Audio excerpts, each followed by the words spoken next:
Welcome to those of you who are in house, those of you who are with us online to the first session of our Sunday morning Torah studies after our tefillah, after our morning services.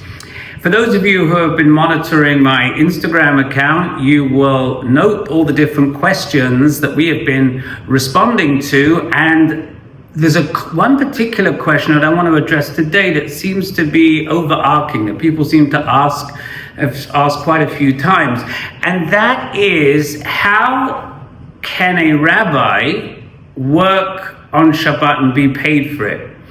Now, the concept of rabbis and cantors working on Shabbat and receiving compensation is a very complex one, rooted in the intricacies of Jewish law, of Halacha. So this morning what I want to do is I want to try and unpack it so you can understand how we can work as rabbis and cantors, educators on Shabbat, receive compensation, but most importantly, ensure that we don't break either Torah law or rabbinic law. Now, the core issue for a rabbi to receive any form of compensation, and when I say rabbi, I'm talking about clergy in general, is the prohibition of Sechar Shabbat. Sechar Shabbat, which means compensation on Shabbat, it forbids specifically earnings or any form of compensation for work that is performed on Shabbat. Now, this prohibition is intended to maintain the sanctity of the Shabbat as a day of rest, free from weekday concerns, including any form of commerce. However, the necessity of religious leadership and their services on Shabbat presents a very real challenge in today's world, which Halacha addresses through various permissible compensation methods. Now, these methods allow rabbis and cantors, Jewish educators, and even those who look after children on Shabbat in the synagogue to fulfill their essential roles without violating the prohibition of Sechar Shabbat. One of the most widely used methods is that of Havla'ah. Havla'ah literally means absorption, absorbing something into something else. So how would that work in this particular case?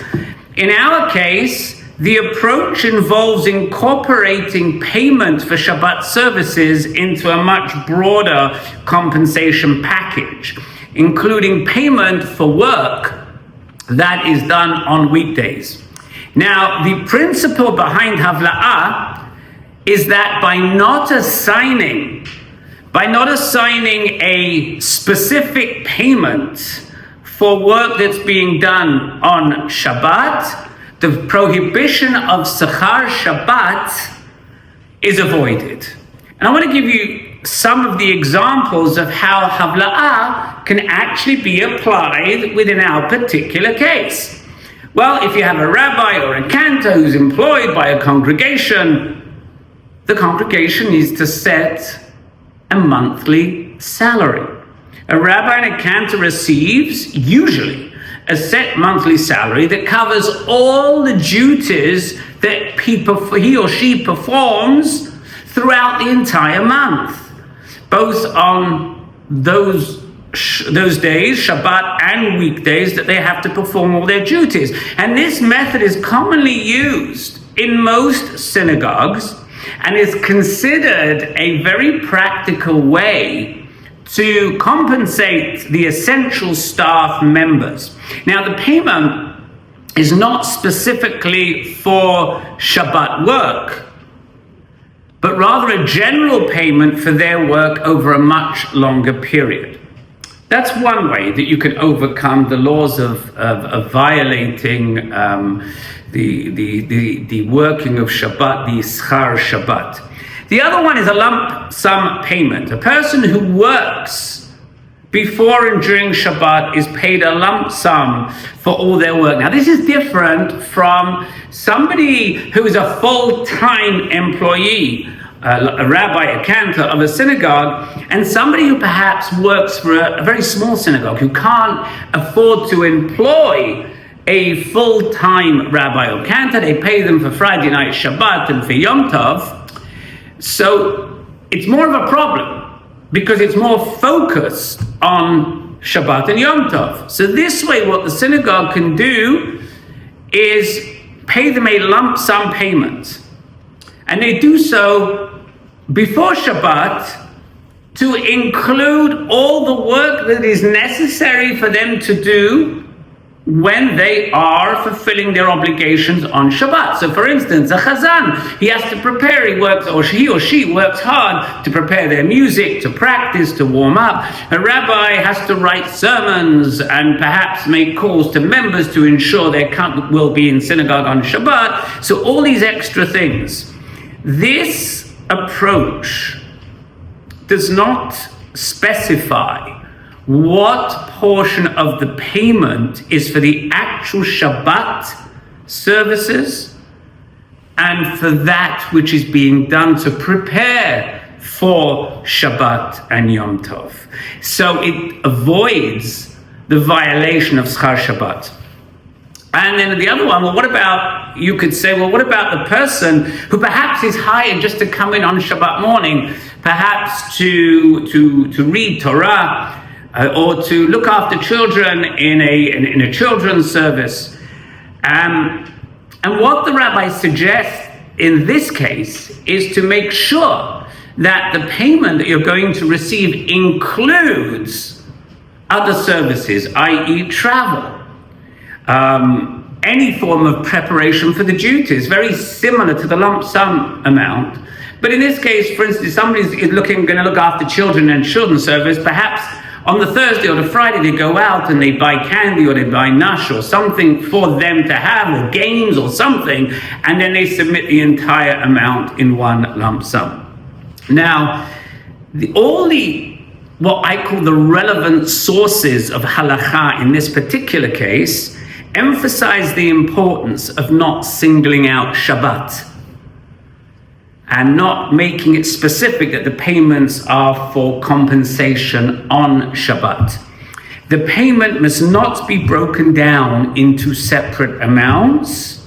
Shabbat versus weekday versus morning service, afternoon service. No. It's a lump sum for services rendered. Now, it's important to note that while these methods are widely accepted, specific practices may vary among different communities and amongst different authorities. And therefore, the sources strongly advise consulting with somebody who's a knowledgeable halachic authority to address the very specific situations of your community. And this is because the application of these laws can be very complex and may require sort of nuanced understanding. I want to share with you a very interesting teshuvah, a responsa that comes from the late Rav Ovadia Yosef, considered one of the great luminaries of the 20th century. And he wrote many teshuvot, responsa. People would send him in questions, and then he would write in his works halachic responsa. And he writes the following teshuvah. He says, She'ila, I received a question. Chazan b'yamim hanoraim, a cantor for the high holidays. V'chein tokea b'Rosh Hashanah, who sounds the shofar on Rosh Hashanah and he conducts the services on Rosh Hashanah. Ha'im mutar lahem lekabel schar al kach. Is it permissible for them to receive payment specifically for them to conduct the services and to blow shofar?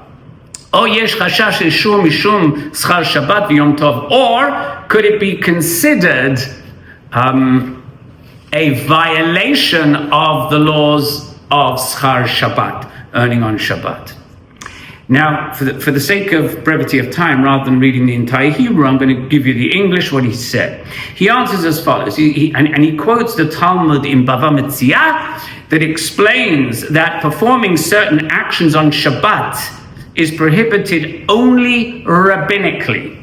It is not prohibited directly or indirectly from the Torah. However, he writes, receiving payment for actions performed on Shabbat, such as taking care of a child or any form of similar tasks, is prohibited unless the payment is absorbed. There's our Havla'ah that we spoke about before, into wages that for services that are provided on other days as well. So in case of a chazan who is going to be hired for the Yamim Noraim, for the high holidays, and perhaps even sound the shofar, he'd be working, or he or she would be working with the choir.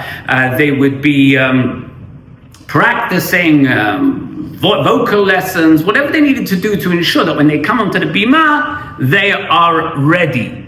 Okay, so therefore they're not being specifically paid for that. Now, what's interesting is that the Torah in the Orach Chaim, he cites a discussion where Rabbi Yechiel questions how cantors and shofar blowers can be compensated for the service, because in their opinion, it would be a violation of earning wages for Shabbat. We find many disagreements whether it's permitted or whether it's not permitted. And ultimately, the Halachic consensus leans towards permitting such payments.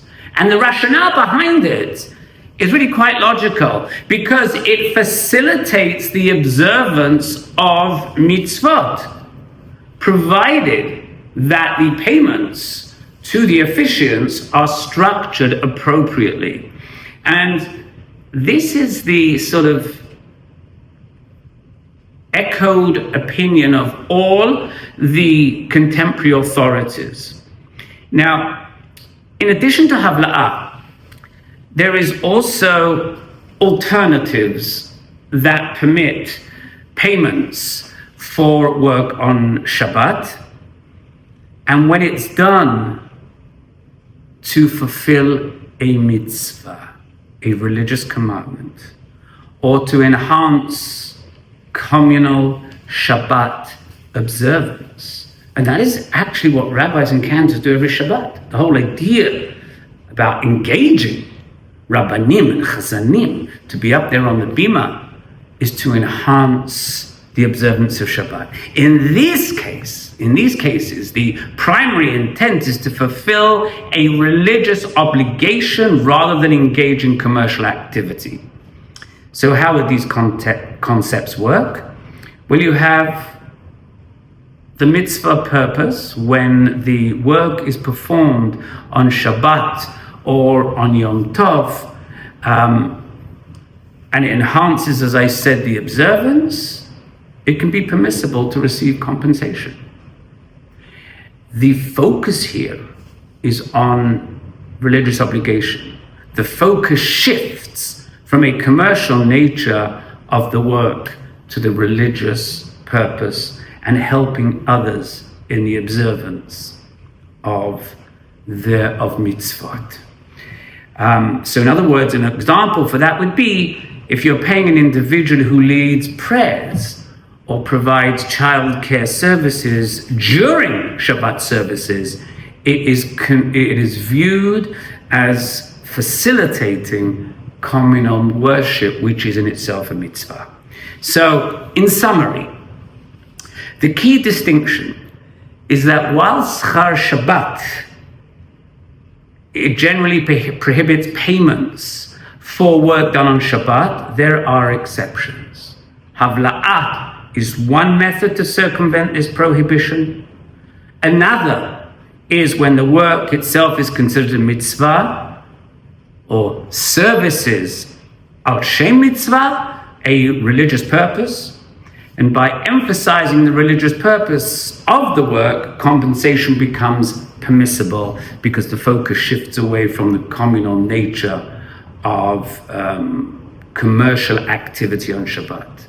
So, to conclude our shiur, while the prohibition of Sechar Shabbat is a central tenet in Jewish law, the methods of Havla'ah and focusing on the purpose of the work as a mitzvah allows for rabbis and cantors to be compensated for the time that they invest during the week to ensure that Shabbat services are uplifting and enjoyable to all. I hope that you have found this little class enlightening, and feel free to keep submitting your questions to me on my Instagram account or directly to me. You all have my email address. Have a wonderful week.